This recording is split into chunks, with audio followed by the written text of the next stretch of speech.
Hello, good afternoon, and welcome to Science, everybody. It's Mr. Taco here. Today, we're talking about the human digestive system. It's going to be a real fun one today. We get to say lots of scientific words like intestine or esophagus or anus. It's going to be great. Materials you're going to need today: your science notebook to take some notes, a pencil or a pen. Okay, there's going to be a lot of new vocabulary today. I'm going to have it up on the digital word wall as we go, so make sure you do jot down the vocabulary terms that we haven't already jotted down, and their definitions, okay, as well as taking a look at our diagrams. Well, you'll see this one in a little more detail in a second. Then here are our I cans. I can identify the different components of the human digestive system, and I can understand the functions of the different components of the digestive system. So not only being able to say that the esophagus is part of the digestive system, but what it does. Here we go. Gene is here today. Gene, as you can see, has no digestive system. But Gene's going to give us the opportunity to really think about where the different parts, the different components of the digestive system sit in our bodies. Our digestive system diagram back here is, it has a digestive system, but it's not quite to scale because one, I drew it, and two, I made everything a little bit bigger because I want to see clearly what everything is. Obviously, there aren't things like heart and lungs that would fit in here normally. This is just one system within the human body. So when we talk about digestion, when we talk about a digestive system, it's a form of a nutrient system. In our previous studies, we talked about nutrient systems being those right there, there it is, the group of interconnected parts that work together to serve a role or a purpose. And the role and purpose of a nutrient system is to break down energy into useful nutrients or useful parts that can be used by that organism and all of its systems. Okay, so in the case of a plant, a case of a producer, that was the chlorophyll and the photosynthesis, taking in the sun's energy and breaking it down into all the sugars and all the energy that's necessary for plants to sustain themselves. In consumers, we have a digestive system where we take the food or the organisms that we consume and we break them down into usable energy for all of our systems and all of our cells. And it starts right here. Keep your chin up, Gene. It starts right here in the mouth. Okay, when you're eating anything or drinking anything, it starts right here. Food goes in, you open your mouth, the hinge at your jaw opens, and you chew. The scientific term for chewing is to masticate, M-A-S-T-I-C-A-T-E. It's a little bonus for you there. It's not on the word wall, but that's okay. Additionally, there is something going on in your mouth, even before it gets down into your stomach, where the digestive process starts. And we can see that on our diagram here.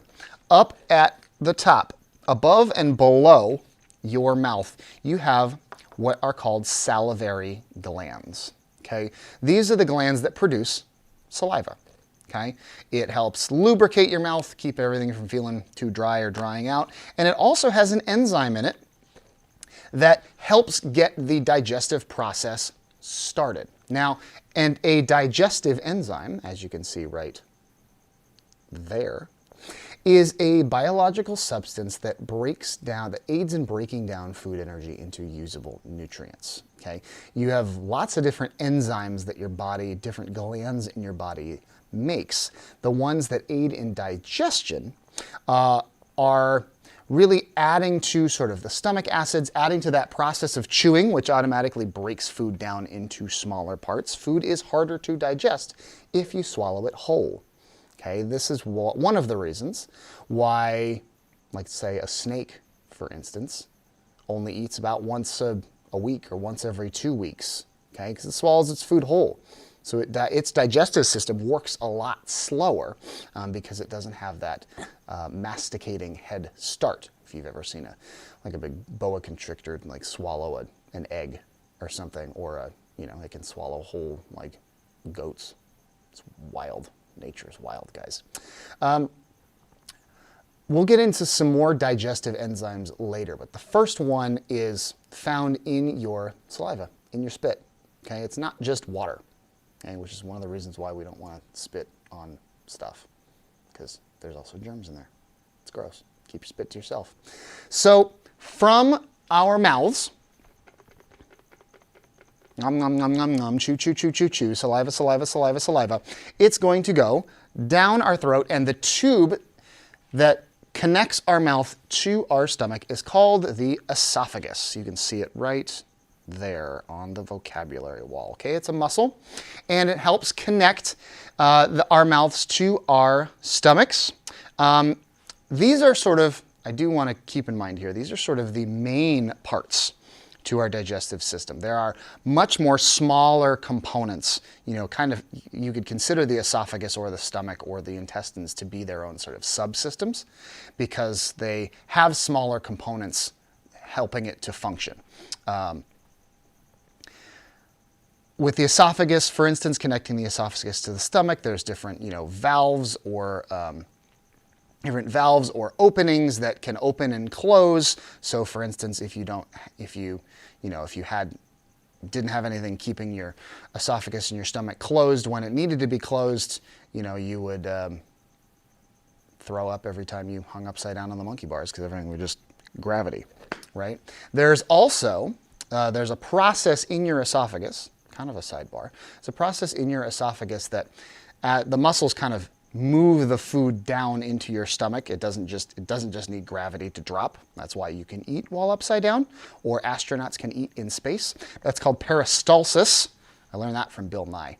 But it's basically the process by which, take food in, you swallow it, and then your esophagus sort of moves it along, that muscle sort of moves it along into your stomach.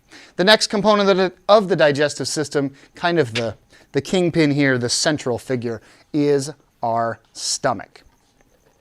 There's our stomach there. On Gene, his stomach, or their stomach, it's a skeleton, doesn't have genitalia, would kind of sit right here, sort of left side of your body, right below your rib cage. So if you ever get a stomach cramp, kind of happens right here. You feel kind of that, oh, I ate too much, right? That's where it happens right there. And our stomach is kind of the chamber, the big kind of sack that holds our food while it's being digested and broken down by a couple of things. Okay, we've also got enzymes, right, that aid in digestion.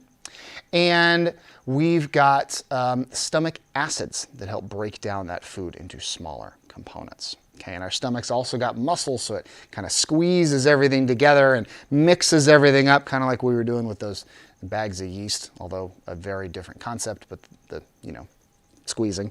And breaks everythchything down, and what ends up happening is once all that food's broken down and it's kind of this like mushy, mush, that's what's called chyme. And chyme is right there. There it is. Chyme. That's our digested food. It's kind of like a thick, liquidy nonsense. If you were ever to get sick and throw up long after digesting things, you've probably seen some chyme. Gross, but true. Then, once our stomach has broken down all of that food into chyme, and once all those enzymes and acids have broken food down into chyme, then we get into the small intestine. Okay, the small intestine, there it is right there. It's about, well, in adults, it's somewhere in the neighborhood of it can be up to 6 meters long, or 18 to 20 feet long. Okay, it's pretty long. There's a joke that if you were to take out your small intestine and lay it out in a straight line, well, you'd die, so don't do that. Good question in the chat. So chyme is vomit. Vomit is only what happens when it comes out. I think I would say. You know, chyme really is just that like kind of liquidy sludge that once food has been completely broken down by those stomach acids and enzymes, then that's what it is. You know, not to get too graphic, but if you throw up like right after eating, your stomach hasn't had time to digest all that food, so it would probably still kind of look like food, versus throwing up a while after eating and when it's had time to digest, if you catch the difference. It's still throwing up either way. A good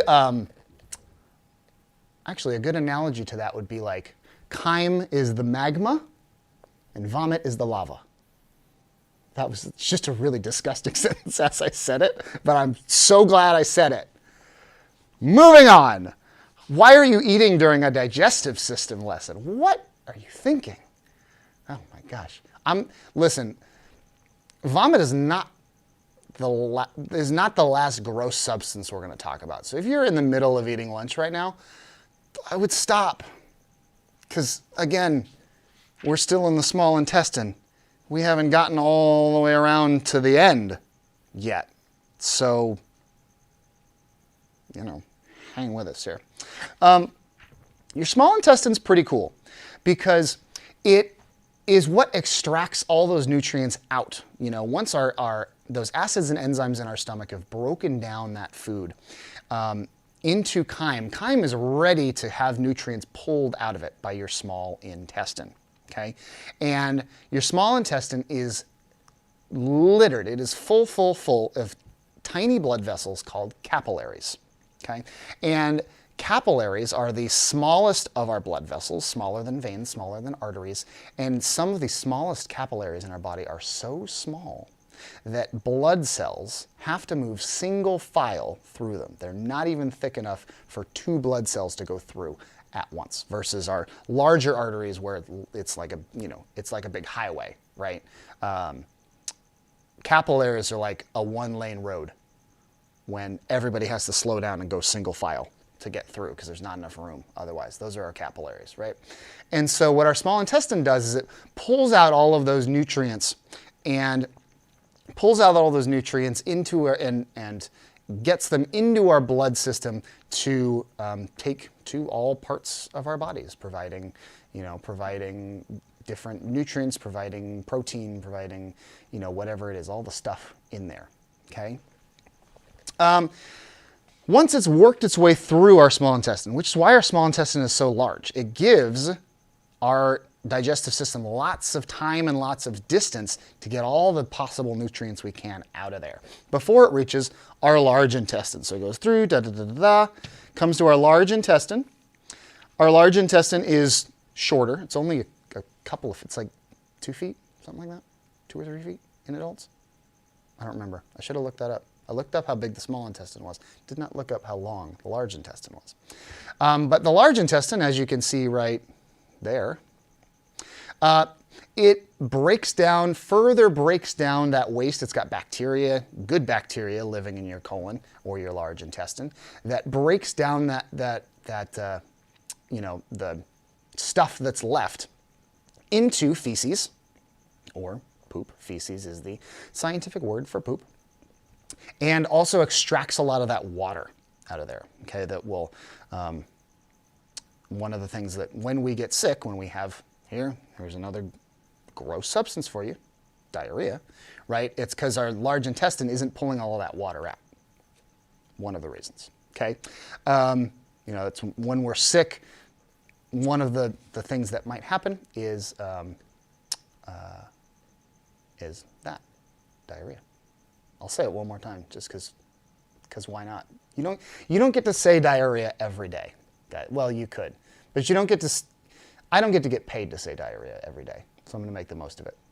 We had a question in the chat. Why is it called the large intestine if it's shorter? Because it's wider. Okay, the small intestine is skinny. Large intestine is wider, even though it's shorter.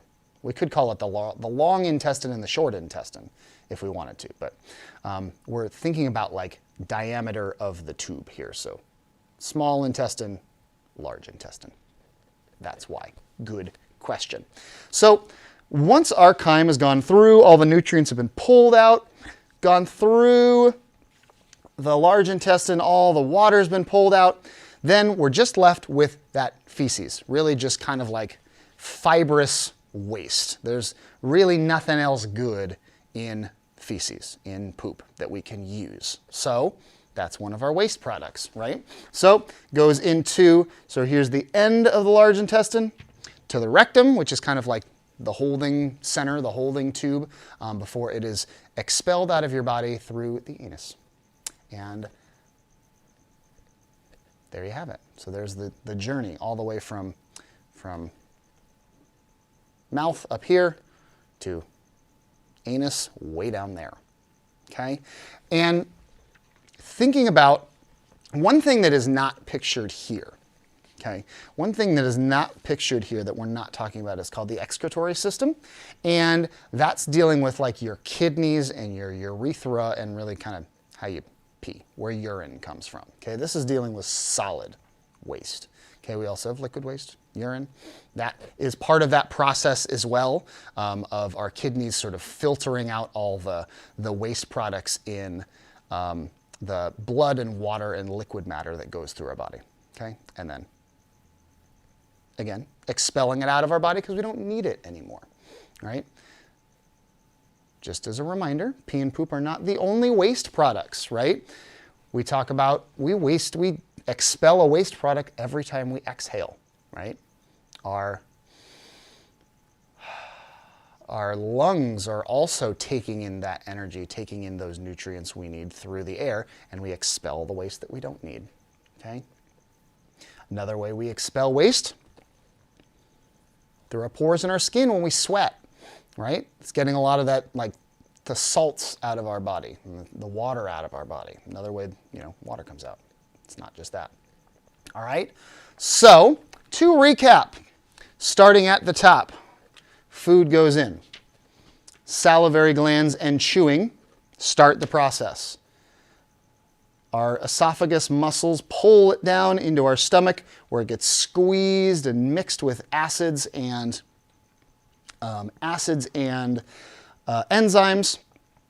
and then turns into chyme, which goes through our small intestine. Nutrients get pulled out. Large intestine, water gets pulled out. Bacteria breaks things down further. Rectum, anus, expel all of that waste product out. Okay? Good question. I just realized how much stuff is inside our body. Like, how can all those organs fit? I know, right? It seems like a lot to have all this stuff. I'll pull Jean back over here. Hi. Have all this stuff. It all really just kind of lives right in here. In addition to our kidneys, our bladder, our lungs, and the diaphragm below our lungs that help take air, the big muscle that takes air in and out. Our heart is in here connecting everything to the circulatory system. There's a lot going on in our bodies. That's why we got to take care of them. That's why we got to be careful, right? That's not even talking about our bones or our brain. Okay, a lot going on. All right. For the exit ticket today, it's going to ask you, it's going to give you an unlabeled diagram of the digestive system, and it's going to ask you to label them, okay, some of the parts. You will see some extra things in here, like, if we scoot closer, I kind of drew them in dots of our pancreas, our gallbladder, and our liver are part of that system of creating enzymes that lead into your stomach to help break down that food into chyme. So you'll see our liver and our gallbladder and our pancreas there, but the main ones that we're going to want to label, salivary glands up at the top, esophagus down, stomach, small and large intestine, and then the rectum and anus at the end. All right, everybody, I hope this wasn't too, actually, you know what? I don't hope it wasn't too disgusting. I hope it was exactly as scientific as we needed it to be, and there is nothing wrong with, talking about a little feces. Might be a little uncomfortable, but it's very scientifically meaningful. All right, everybody. Good luck on the exit ticket, and we will see you soon. Bye.